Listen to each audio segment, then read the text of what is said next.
Mr. Chair, that is only a point of observation and it is at best... Para mahalaga siguro ilipat na kaysa maisahan kayo ng abogado nila, mag-move pa ng mag-quasyal pa yung mga yan, na-dismiss pa. Ang Senado po ang tama.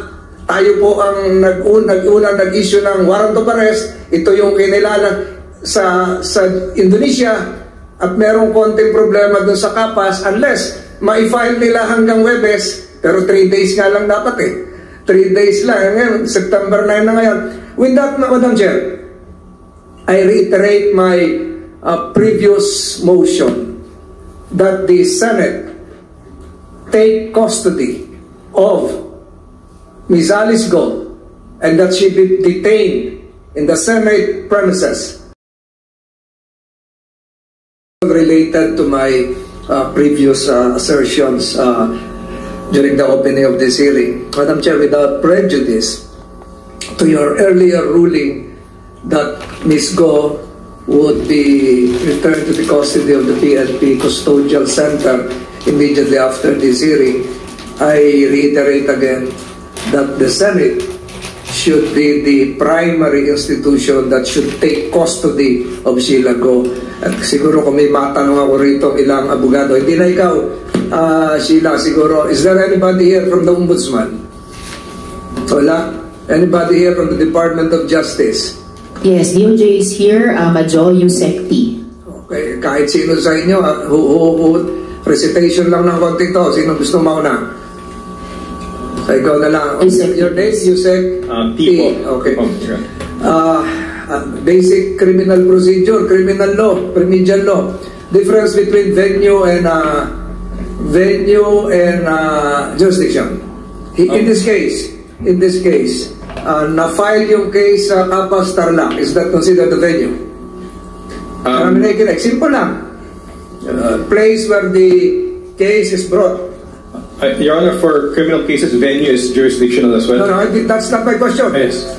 Difference between venue and jurisdiction. Venue here is Kapas. Yes. Okay. Yes. Earlier a while ago, during his opening statement, Senator Joel Villanueva mentioned something about Republic Act 10660. Yung 10660 speaks of a venue wherein a municipal mayor here is concerned. When once an ombudsman files a case, it has to be outside, even though she was dismissed, outside the judicial region where she holds office.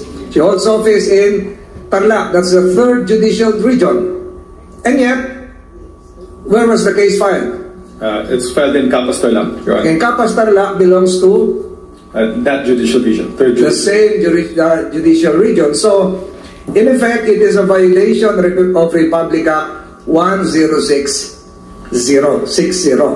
And now when we come to jurisdiction, it will now refer to the power of the court to try and decide cases. Judge Santiago, you're not yet raising your hand, and I will not be grading you. So tama ba yun? That's correct, Your Honor. Tama yun.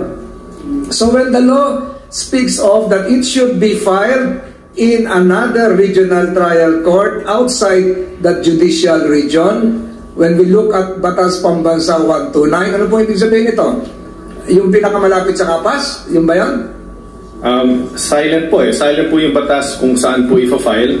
Silent yung 106? 10660, yes. So it appears, Yusek, you are not reviewing your law. So bibigyan kita ng C. There is a circular issued by the Office of the Court Administrator. There is a circular issued by the Court Administrator wherein it states that all cases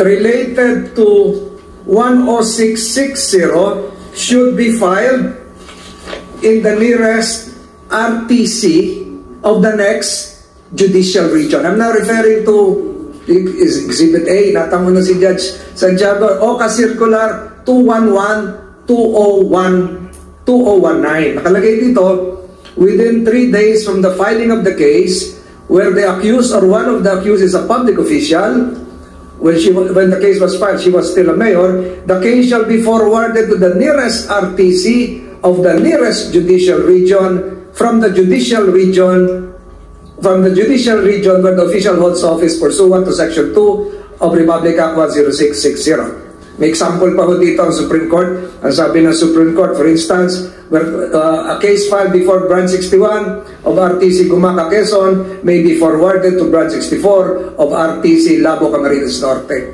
So, ibig sabihin, sangayon din po sa interpellation ni Senator Angara kay Senator Pimentel to prevent influence from being exerted. So, in this case, Yusek, tama ba na sa Kapas final? Your Honor, this case, we were the ones who investigated this case. Yes. This is a case of corruption which is tama ba sa Kapas final? Your Honor, on paper, mukhang may konting salungat sa patas. But mas mabuti siguro marinig natin ng Ombudsman. Baka may paliwanag sila para dito. The Ombudsman is an option, with all due respect to them, if they're listening. They can withdraw the information and refile it to the proper court.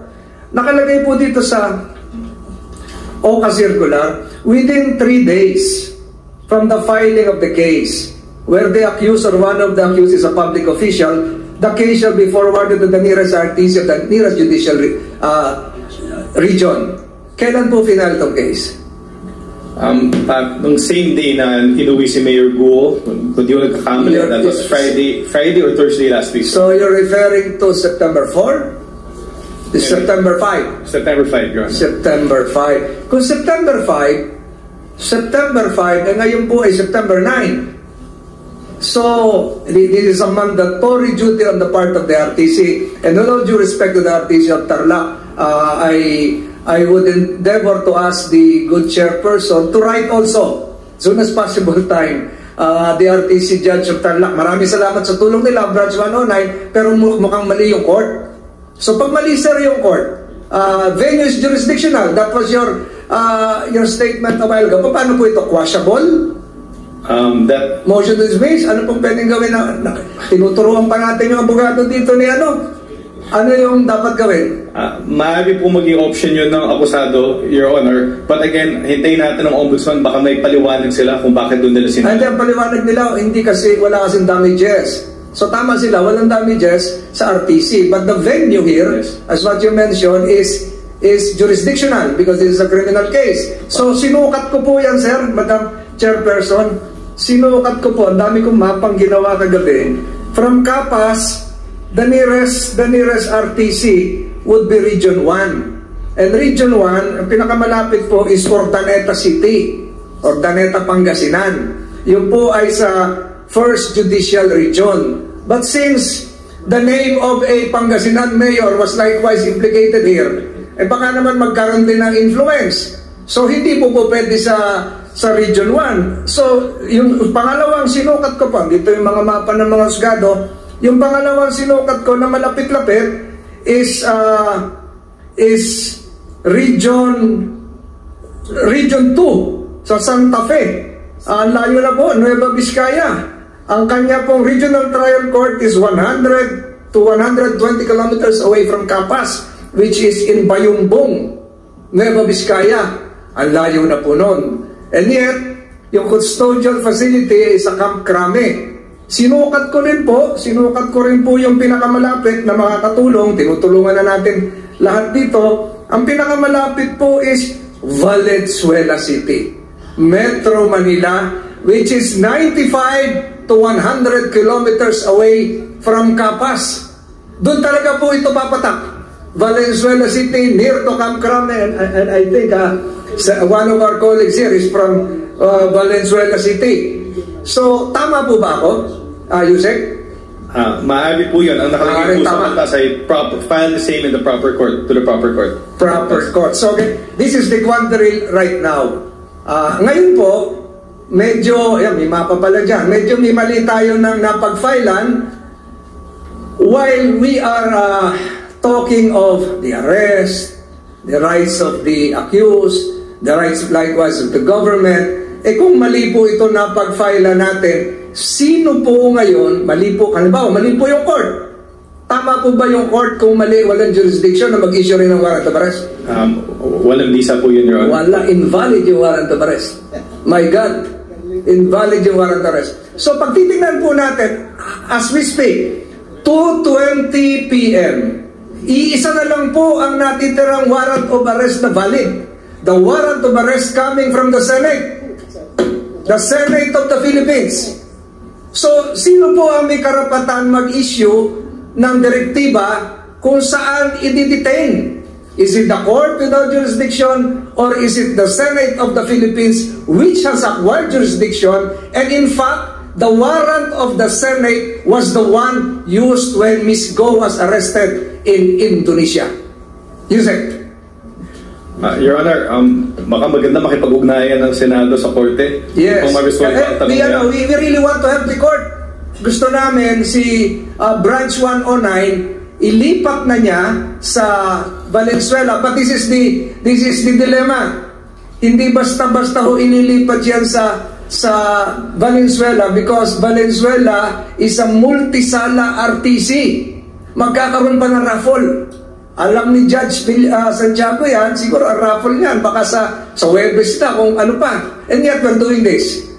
We're having discussions here. So, legality-wise, may mga konting problema. Para mawala lahat yon, ang Senate pa rin ang may jurisdiction. Tama po ba, Yusek? Kami, abogado ka na dyan nagtuturo sa'yo. Di na yung ibibigay ko sa'yo. Tama? Before the USEC answers, Majo, I think ASEC Benitez would like to interject. DILG, no, sir?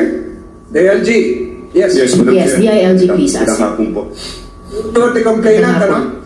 The department. Yes, go ahead. Your Honor, please. Yung counsel of DILG. Not yet, Your Honor. Go ahead, biro lang. Your Honor, hindi pa. It's still the Ombudsman and the Office of the Special Prosecutor who's handling the case. Wala pa pong delegation sa mga prosecutor namin. She would want to interject. Yes. Okay. Sir Agard, Your Honor, please, I just would like to express a manifestation that we agree with the position of the Undersecretary from the DOJ, that it is at best we listen to the pronouncement or the explanation of the Office of the Ombudsman. Now, for all legal intents and purposes, I believe that there is a wisdom. Now, behind the referral of the Office of the Ombudsman of the filing of the criminal case before the RTC of Capas Tarlac. What is the wisdom?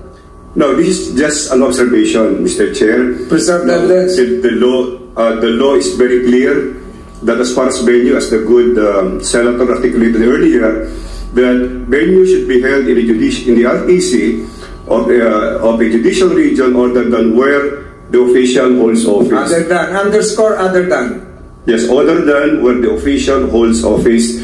Now, maybe this is just an observation, Mr. Chair, that probably, now, a possible way of reconciling some misunderstood portion here is maybe the benchmark here is that the Office of the Ombudsman believes that at the time the information was referred for filing before the RTC of Tarlac is that the good mayor is no longer an incumbent official. But I just mentioned a while ago that the OCA circular, Office of the Court Administrator, took cognizance of the rationality, the spirit behind the law, and that is to prevent influence, exert influence. At tagal nag-mayor nito, talagang ma-influensya pa siya doon, di ba? So when the crime took place, mayor pa siya.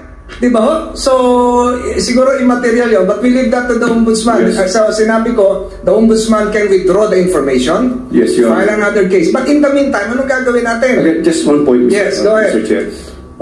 I believe that the law made critical mention of the filing of the information as the proper reckoning point of which particular court would acquire exclusive original jurisdiction and which particular court should be stamped with the proper venue. Yes, but you should look at the interpellations for purposes of statutory construction. I agree with that. 1066 the debate between Senator Angara and Senator Pimentel. Mr. Chair, that is only a point of observation and it is at best... Para mahalaga siguro ilipat na kaysa maisahan kayo ng abogado nila, mag-move pa ng mag-quashal pa yung mga yan, na-dismiss pa. Diba? Magtulungan na tayo rito. We will do that, Mr. Chair. Madam Chair, maliwanag po ito na ang sa tingin ko para mas maayos yung lahat, the court that should have exclusive jurisdiction, ito lang yung tingin ko, yung pinakamalapit, dahil kinumpute ko na lahat, and this is not just a matter of procedural law, it should be the Regional Trial Court of Metro Manila, and that probably would be the Regional Trial Court of Valenzuela City. So, uulitin ko po, the issue here is my previous proposal that i-retain na natin ang custody kay Ms. Got, kasi tayo lang yung legal ngayon na sa tingin ko, tayo lang yung may legal na warrant of arrest. But since the good chairperson has already made a ruling that she be returned to the custodial center, her original stint in the custodial center was based on, as what the USEC said, ako na to, a flawed